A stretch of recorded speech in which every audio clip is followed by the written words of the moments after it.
Hi, I'm Doug Austin, and I'm the editor of eDiscovery Today, a daily blog about eDiscovery, information governance, cybersecurity, data privacy, and artificial intelligence trends, best practices, and case law. Welcome to another edition of eDiscovery Today's Thought Leader interview series, where we interview thought leaders in eDiscovery and related legal technologies.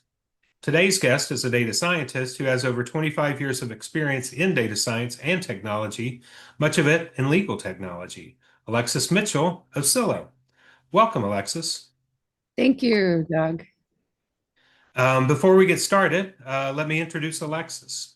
Alexis Mitchell is the new senior AI consultant at Syllo and is an accomplished professional with over 25 years of experience in data science and technology. In addition to her new role at Syllo, Alexis also serves as principal data scientist and board member at the Wetzel Foundation.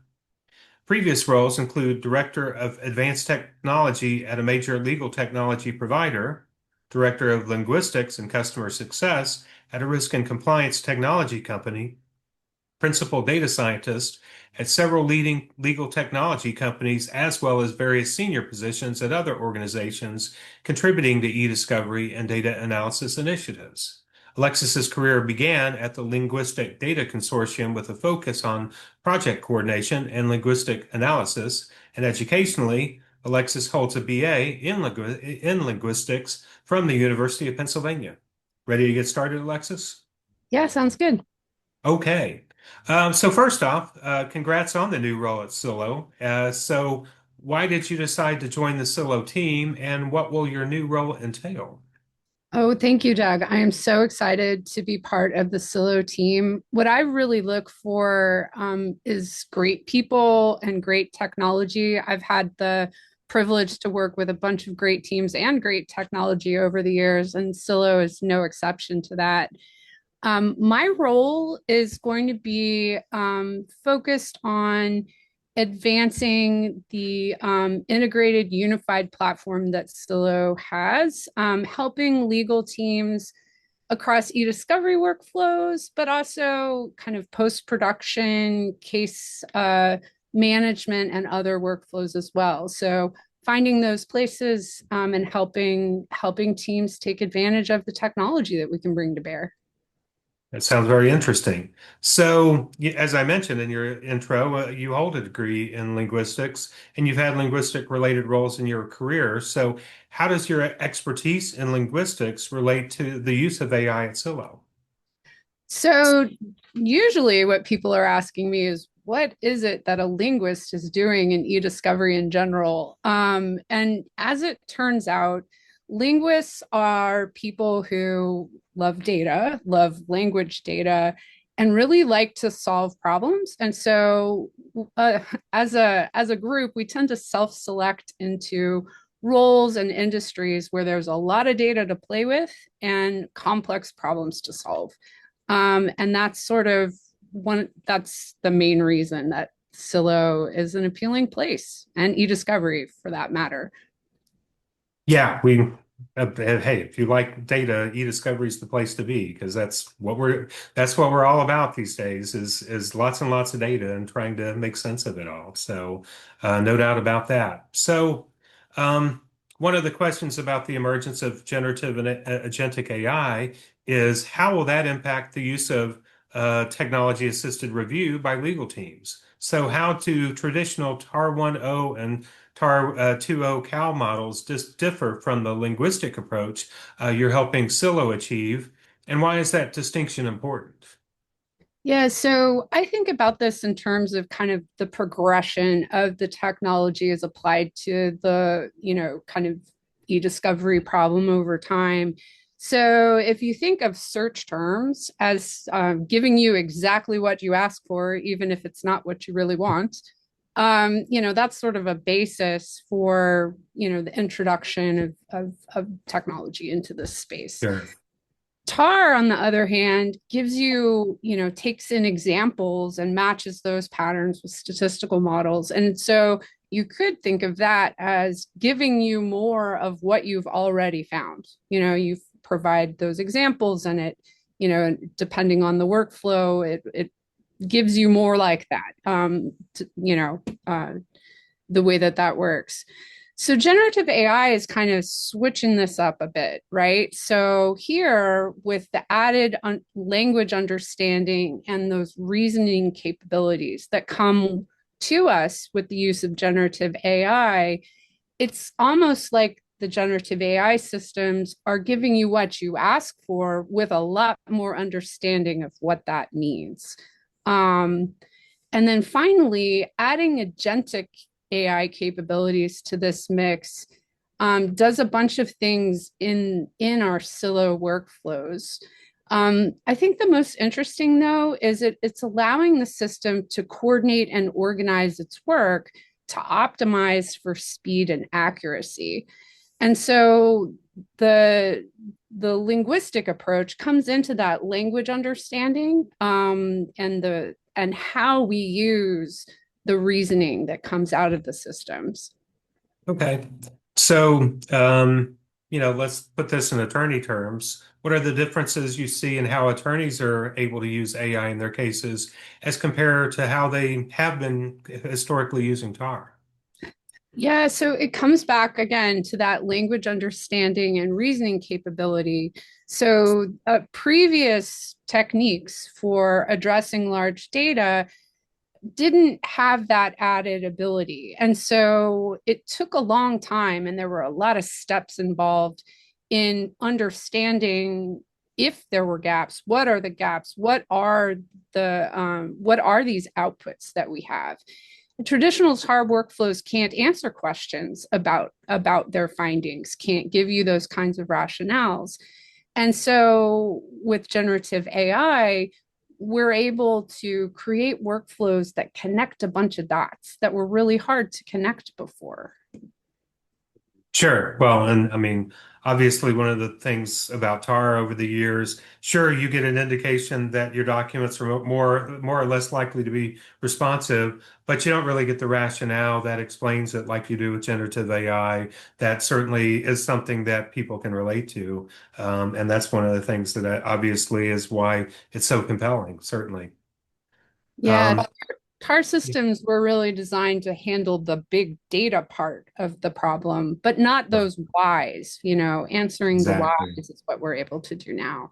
Yeah, absolutely. And so, yeah, and I think that's one of the things that is, made it so compelling. So, obviously, and you've worked with lawyers a long time, you know that they traditionally don't speak geek very well. And that's certainly true when it comes to AI. So, what's the biggest gap you see in how traditional AI tools handle data compared to how a lawyer thinks about and builds a case?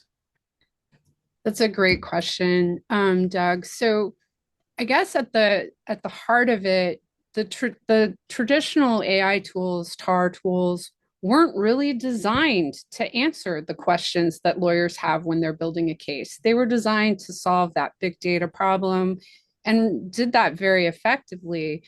But with the generative AI and agentic AI, these systems, we actually have the ability to do both now. So language understanding and reasoning being that key differentiator between current AI and previous TAR workflows. And so we're able to address both needs, both that big data need and helping answer questions that lawyers have at the same time, if you will. And I guess one thing that's a little important to say, kind of very important maybe, is that it's not generative AI alone that's enough to achieve this. The tooling around the use of the technology and how it fits into the workflow is really impactful in a huge way. If you're just throwing documents at generative AI, it's not going to solve those problems. And so looking for exactly those right places in the process, where is the lawyer part of the process, those are really the important parts to take into consideration as you're evaluating these solutions. So, another challenge that I think we've seen, with legal teams is that They often reinvent the wheel with each case instead of building on the insights they've gotten from previous cases. I know I've seen that with some of the clients I've worked with in the past. So why has it been so hard for firms to carry those insights from one case to the next? It's a great question. I think we have a really good opportunity to solve that reusability problem given the new technologies we can bring to the table. Reusability has always kind of been that elusive white whale, that never really panned out. I don't think that problem was ever really solved well with tar workflows. And I think that has a lot to do with kind of the technology itself, but the way that it was designed to solve problems. So these tar models are typically built kind of data first, if Mhm. that makes sense, rather than anchoring on legal strategy or bringing legal strategy into that mix.